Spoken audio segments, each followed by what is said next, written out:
I spoke to your buddy Dion, Okay. coach, Coach Brian. I was cracking up how you were clipping him about his tone. I was like, is there anything I need to say to him? And he said, you ain't no good. He told me that I had to tell you that. That's exactly what he told me.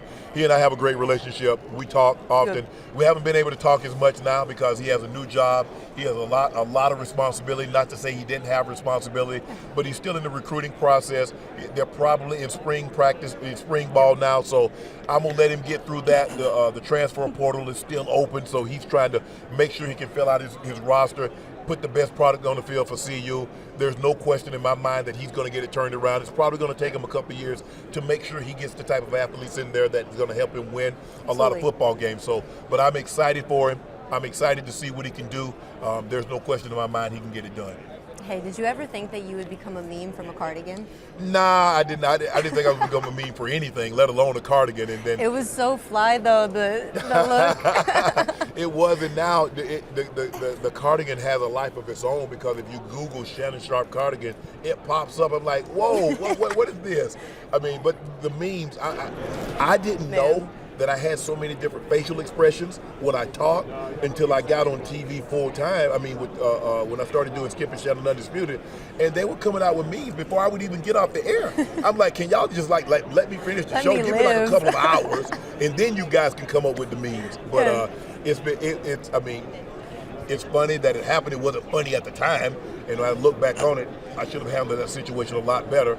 But it's a very teachable moment. Yeah. We're all human. Sometimes when we make mistakes, if you accept responsibility and accountability, people will tend to forgive you if you mean it sincerely. And I think people saw the sincerity in which I apologized, and I think it's a lesson learned, but I promise you I'm not going to put myself in that situation again. Yeah. Hey, you know what? You got a cardigan deals out of it, maybe. Some free cardigans for life. I want to ask you about your 30 for 30 that's going to be coming out that you're going to be a part of. What was the funnest part about reliving that for you? It must Just have been seeing cool. the guys, because it's been so long. A lot of the guys I hadn't seen in a very long time. I don't think I've seen Goose in probably a decade. A lot of the guys that I bump into Jamal because Jamal Lewis lived in Atlanta. So I would bump into him from time to time. I hadn't seen Ray in a very long time. I hadn't seen Marvin Lewis. So a lot of the participants, Trent, I don't think I had seen Trent since he last played with us. And we came back and we got our rings in June of 2001.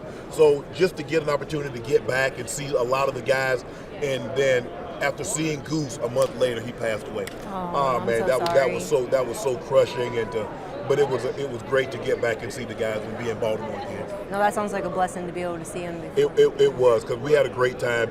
That was a very close team, and you can see that sometimes you're going to go through adversity in a team setting, but we never broke ranks. We stuck together, and we ended up doing something very, very special. With all respect to the 85 Bears, is the 2000 Ravens defense the best of all time? Yeah, I mean, I'm biased. I'm not going to sit here and say that, but to see how dominating up close and personal. I remember the 85 Bears, obviously. I'm old enough. I was in high school when they were doing what they did. But to see what the 2000 Ravens were able to do and how they just physically imposed their will. And it was, I mean, you could consider yourself winning the game if your quarterback was able to finish the game. Yeah. That's what it was about. We know running backs, you were not going to have a day. No matter who the running back was, you were not going to have a day on that defense. Your quarterback, like I said, if he finished the day, that was an accomplishment in and of itself. And so once we got the offense to do a little something, no one could beat us. Yeah. I asked Stephen A. Smith earlier the same question, that first time two black quarterbacks are going to be playing in the Super Bowl, and I think it's cool that it's on Black History Month. Yes. Could you kind of put into context how important this moment is, and even getting ownership and getting it higher, just all together? Well, it's an unbelievable accomplishment, but the black quarterback is becoming less and less uncommon. I mean, we see Russell Wilson, we see Lamar Jackson, we see Justin Fields, we see a Jalen Hurts, a Patrick Mahomes, a Kyler Murray. I mean, a lot of these guys were regular starters, not counting some of the guys that came in and started when the backups that came in and started when the starter got hurt. And so I think it's less and less. We've had black quarterbacks to start the Super Bowl. We've had black quarterbacks to win the Super Bowl. We've just never had two oppose each other at the same time in the same Super Bowl. So it's an unbelievable honor. The black quarterback has come a long way because normally the black quarterback, the things, his assets and what they praise him for now, his escapability, being able to make plays outside of the pocket, were the things that they used against him. And a lot of times, there's no question in my mind that there were black quarterbacks that could have played quarterback position, but he was forced to play in the NFL. He had to switch to DB, go to wide receiver, or play running back. And so now that they've given these guys opportunities, I'm proud. It just goes to show you what a guy can accomplish if given the opportunity. And hopefully we start to see that more with black coaches and execs. Yeah. I got to ask you about some basketball, of course, man. Is the NBA trying to steal the NFL's thunder this week? 1 a.m. KD. Yeah, man. Tell me about it. And I got woken up with that. My producer called me and said, texted me and said KD got traded. And I was like, this is some information you could have texted me at 6 in the morning. Because but thank you. Guess what? He was still going to get traded. You texted me at 1 a.m. East Coast time, 11 this time. And so, and we had every intention on starting the show with a football-related topic. But when Kevin Durant, I can just imagine if the NBA Finals are going on and Patrick Mahomes requests a trade, I guarantee you that's going to preempt anything that's going on in the NBA Finals. And that's just the way it works. I mean, this is sports are about stars. And Kevin Durant is one of the biggest stars in the NBA, and that was big-time news. I'm happy for KD. Hopefully he goes there. I know he's going to play well. And Book can get back healthy, get on the court. CP3 can sum it up at least one more year, and they make a good, strong run at the NBA Finals. Who is better off, KD and the Suns or the Mavs with Kyrie? Probably KD and the Suns. They're stacked. Yeah, they are. I mean, offensively, I think both teams. I mean, Luka doesn't have to take a backseat to anyone now. Exactly. Trust me on that. Luka and Kyrie is going to be so fun to watch. I mean, because both of those guys are one-on-one nightmares, and that's what the NBA is about. Both guys can go get buckets on any given moment.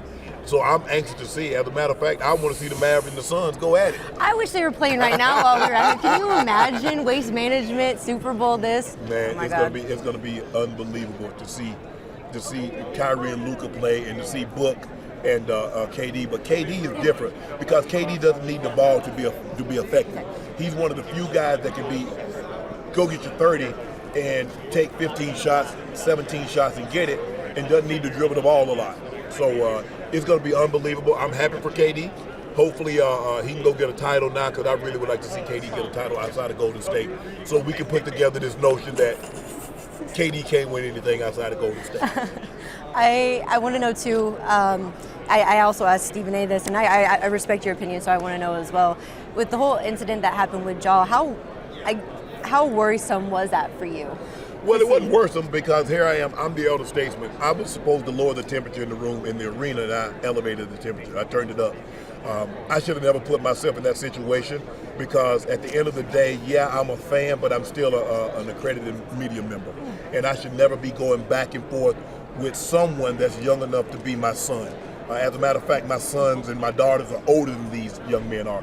And so I could have just taken the high road and just let it go. But I didn't, and that was a lesson learned for me to never put myself in that situation again, and rest assured that won't happen again.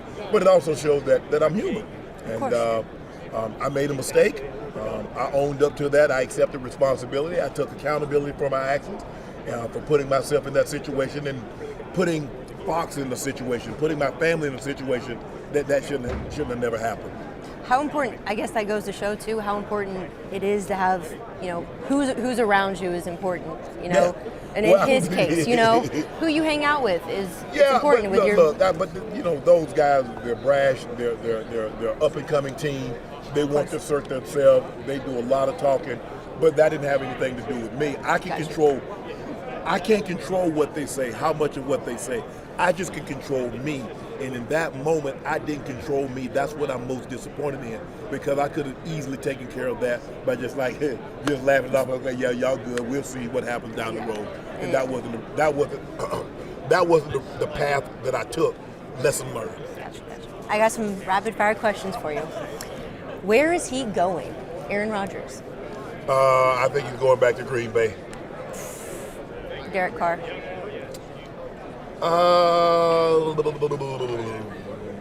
New Orleans or the Jets might be a viable option. Oh, Jimmy G. Stunned you on that one. Carolina. Carolina? Okay. Who's better? Eagles Andy Reid or Chiefs Andy Reid? Eagles Andy Reid, because Eagles Andy Reid has Patrick Mahomes. Patrick Mahomes or Jalen Hurts this year? Who are you going with? Patrick Mahomes. Okay. Eagles roster, Chiefs roster this year? Eagles roster. Rihanna or Beyonce? I can't go wrong with either one. Beyonce's unbelievable. I'm going to see Beyonce. I've already got tickets to Beyonce's concert. You shouldn't have said that, man. People are going to be jealous. I don't know what they going to be jealous for. All they got to do is go online and pay that enormous price for those tickets. Yeah, exactly. That's what I did. You're funny. I didn't get no It's casual. Okay, last one for you. Super Bowl prediction.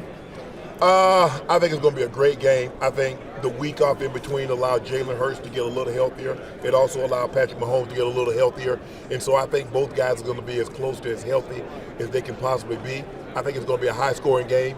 I think the teams that take care of the football, I know it's cliche to take care of the football, stands the best chance of winning. I'm going to take the Chiefs in a close game.